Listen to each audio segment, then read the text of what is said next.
Katanya kuliah kimia itu identik sama praktikum, laporan praktikum, sama mata kuliah yang bikin pusing.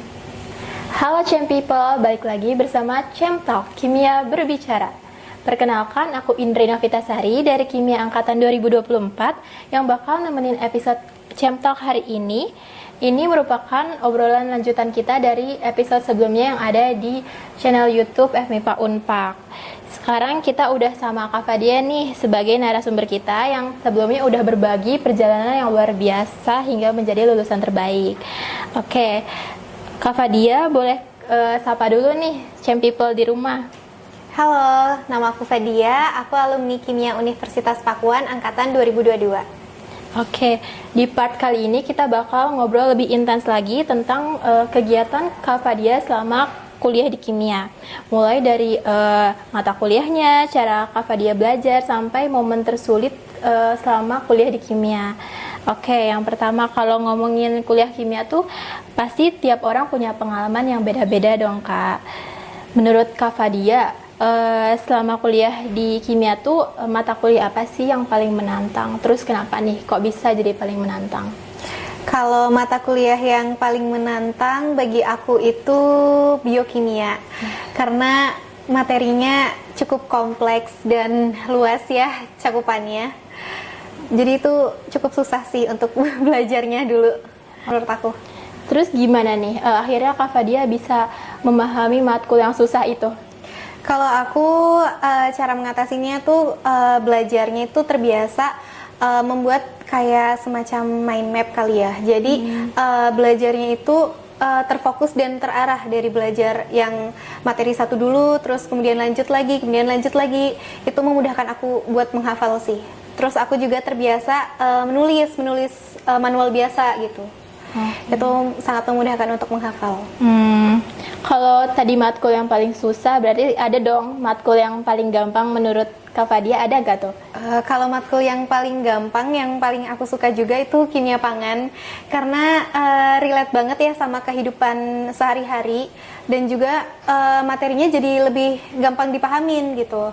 Karena menarik aja gitu kan, kalau kita tuh tahu proses dibalik makanan sehari-hari yang kita konsumsi gitu. Oke, materinya gampang atau karena dosennya tuh enak cara ngajarinnya nih Kak? Mungkin karena materinya ringan juga dan juga cara penyampaian dosennya yang sangat informatif dan menarik. Jadi itu ini sih bikin aku suka juga. Kalau biokim itu emang kompleks banget ya Kak? Iya, kompleks banget materinya. Oke. Berarti selain dari mata kuliah tuh cara belajar tuh punya peran penting ya Kak, supaya materi-materi kuliah tuh bisa terserap dengan baik, terus juga kita bisa jauh lebih enjoy gitu ngejalaninnya. Boleh sharing gak sih Kak gaya belajar Kakak tuh gimana? Kalau gaya belajar aku terbiasa bikin rangkuman tentang kayak poin-poin penting atau rangkuman kisi-kisi, terutama kalau mau UAS ya, itu membantu banget sih. Terus terbiasa bikin catatan-catatan kecil, karena itu ngebantu banget buat aku mempermudah ngafalin lagi nih apa sih yang udah aku pelajari gitu. Terus juga aku sistem belajarnya itu nggak bisa kalau dikebut semalam, karena itu menurut aku jauh lebih berat ya belajar kalau dikebut semalam itu. Jadi aku terbiasa nyicil di pulang kerja atau di weekend gitu. Kebiasaan khusus yang Kakak lakukan gitu, ada nggak sih Kak? Kebiasaan khusus sejauh ini mungkin nggak ada, tapi aku lebih ke punya prinsip aja sih. Kalau ada suatu tugas, laprak atau apapun itu aku nggak boleh nunda. Sebisa mungkin aku nyicil kalau lagi senggang daripada dikebut semalam gitu. Oke, tapi nggak mengganggu jadwal istirahat gitu kan? Enggak dong. Pernah nggak sih Kak ngerjain tugas atau laprak gitu tapi udah kepepet deadline karena kan sibuk kayak kerja capek gitu, jadi bawaannya tuh males gitu? Kepepet deadline pernah karena sibuk kerja atau tugas lain. Cuman ya aku alhamdulillah selesai aja sih bikin laporannya, cuman rada kurang istirahat aja. Oke. Berarti jadi mengurangi jam tidur gitu ya Kak? Terus kalau misalnya udah capek gitu biasanya males kan Kak? Nah gimana sih cara Kak Fadia ngatasin rasa males itu gitu? Cara aku ngatasin rasa males, mungkin lebih ke jenuh kali ya, jenuh dengan rutinitas yang weekday kerja, weekend kuliah. Kalau buat cara ngatasinnya, aku kadang mencoba hal-hal baru aja sih, kayak atau enggak ngulik hobi baru, kayak misalkan kalau sekarang kan trennya lagi olahraga ya, itu aku suka nyobain yoganya juga pindah-pindah tempat gitu. Itu menurut aku ngebantu nge-refresh badan aku lagi sih dan pikiran aku. Oke, kalau ngomongin soal kuliah tuh pasti ada fase yang paling berat, terus juga ada fase yang paling enak gitu ya Kak. Menurut Kakak, kalau fase yang paling berat dulu nih, ada di semester keberapa sih Kak? Terus kenapa bisa dibilang itu fase yang paling berat? Fase yang paling berat itu ada di semester 1 ya, semester awal sama kemarin semester 7 pas skripsi. Karena waktu semester 1 itu kan baru pertama kuliah, jadi kayak Penyesuaian. iya bener banget, masih menyesuaikan antara jam kerja dan jam kuliah. Sebenarnya lebih ke kayak baru sadar aja sih kalau kuliah, oh ternyata ada waktu lain nih yang keambil, kayak misalkan waktu main sama teman yang biasanya Sabtu Minggu nongkrong, ini Sabtu Minggu harus kuliah. Tapi sebenarnya itu nggak jadi masalah yang besar sih, karena lama-lama juga tahu flow-nya sendiri dan juga ternyata masih bisa kok mengimbangin itu semua gitu. Kalau yang kemarin di semester 7, menurut aku tantangannya itu karena justru karena udah skripsi ya, udah santai gitu. Kalau di masa skripsi kan soalnya kita mengatur semuanya itu sendiri ya, memanage penelitian atau risetnya atau research jurnal itu kan sendiri. Jadi kalau jadi nggak ada jadwal khusus gitu loh, jadwal khusus kuliah yang kayak hari ini riset, hari ini bikin bagan kerja, hari ini nyiapin bahan, itu tuh nggak ada. Itu benar-benar dari diri sendiri yang ngatur itu semua. Tantangannya berat karena jadi lebih males, jadi kayak ngerasa punya banyak waktu, jadi kayak jadi gampang berpikir buat kayak nanti dulu deh. Tapi sebenarnya itu yang nggak bagus. Jadi kita emang benar-benar harus kuatin hati kalau deadline-nya tuh segini loh, waktunya tuh segini loh. Jadi itu mencegah kita buat terlena lah di fase skripsi gitu.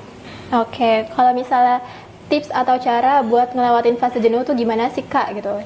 Kalau buat ngelewatin fase jenuh, kayak yang aku bilang tadi, aku suka mencoba hal-hal baru. Mungkin kalau selain olahraga, aku juga suka menonton film sih. Nonton film bisa dari yang di bioskop atau nonton film di Netflix gitu. Itu ngebantu nge-refresh pikiran sih menurut aku. Oke, pernah nggak sih Kak ada momen hampir mau menyerah gitu sama kimia? Pernah waktu skripsi, karena namanya penelitian ya belum dilakukan oleh orang lain dan juga dengan hasil yang kadang nggak sesuai teoritis, kadang mungkin muncul hasil-hasil baru, itu kan perlu research jurnal-jurnal lain, atau kayak misalkan banyak jurnalnya yang nggak bisa keakses, itu mungkin masa-masa sulit juga sih menurut aku. Oke, apa sih akhirnya yang bikin kakak tuh tetap berdiri teguh? Apa sih yang bikin kakak tuh akhirnya tetap bisa lanjut dan berpegang teguh untuk tetap lanjut menyelesaikan ilmu kimia ini? Kalau salah satu hal yang bikin aku teguh Bertahan, saat itu ya, sebenarnya simpel sih, karena pengen cepet lulus ya. Tapi di sisi lain juga aku pengen ngebuktiin ke diri aku sendiri kalau ya aku tuh bisa menyelesaikan apa yang udah aku mulai gitu. Jadi ya terpacu lah, kayak harus selesai gitu. Oke. Mungkin support dari orang tua juga ya Kak, bisa jadi faktor utama. Doa dari orang tua. Iya benar. Oke, dari semua perjalanan yang udah Kak Fadia lewatin, pasti banyak banget dong pelajaran yang bisa diambil. Boleh dong Kak kasih tips buat mahasiswa kimia supaya tetap bisa berprestasi walaupun kita tuh sibuk gitu. Tipsnya harus konsisten. Lagi-lagi konsisten. Karena kalau kita punya kalau kita punya keinginan tapi kita juga nggak konsisten nih buat meraihnya, itu juga menurut aku sia-sia ya, karena mau doang tapi nggak mau berusaha gitu. Jadi ya itu sih, konsisten dari waktu, terus juga dari segi belajar gitu. Oke, berarti kunci utamanya tuh harus konsisten, terus juga harus sungguh-sungguh ya Kak, nggak boleh males. Kalau misalnya jenuh, udah mulai ngerasa jenuh, kita harus cari aktivitas yang bikin kita semangat lagi Iya, kayak gitu. betul banget. Nah, kalau misalnya hal apa sih Kak yang harusnya dihindarin mahasiswa gitu? Yang harusnya dihindarin, menurut aku, mungkin menunda-nunda tugas ya, itu yang Oh iya, harus setuju dihindarin. sih, Kak. Dan penting banget itu. Karena banyak banget ya yang nunda-nunda tugas, akhirnya sistem kebut semalam gitu, akhirnya dan nggak atau optimal. bahkan nggak beres gitu. Iya. Akhirnya ngaruh nih ke IPK-nya, terus juga ujiannya jadi nggak memuaskan kayak gitu. Betul banget. Oke, terakhir boleh dong Kak kasih pesan atau ajakan ke adik-adik yang masih ragu buat masuk kimia? Buat kalian yang masih ragu masuk kimia, tenang aja karena kimia itu walaupun kelihatannya susah, lagi-lagi tapi kita masih bisa kok memahami pelan-pelan. Dan apalagi banyak dari ilmu kimia yang relate dari kehidupan sehari-hari, mulai dari makanan yang kita konsumsi dan juga dari segi kesehatan. Itu banyak banget ilmunya di kimia.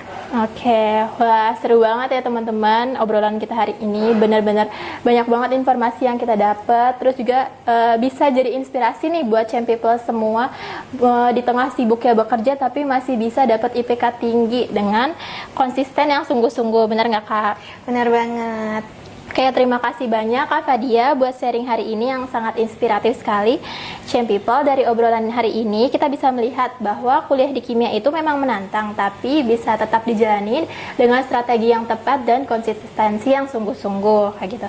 Saya Indri Novitasari pamit undur diri, sampai jumpa di Champ Talk selanjutnya. Dah. Dadah.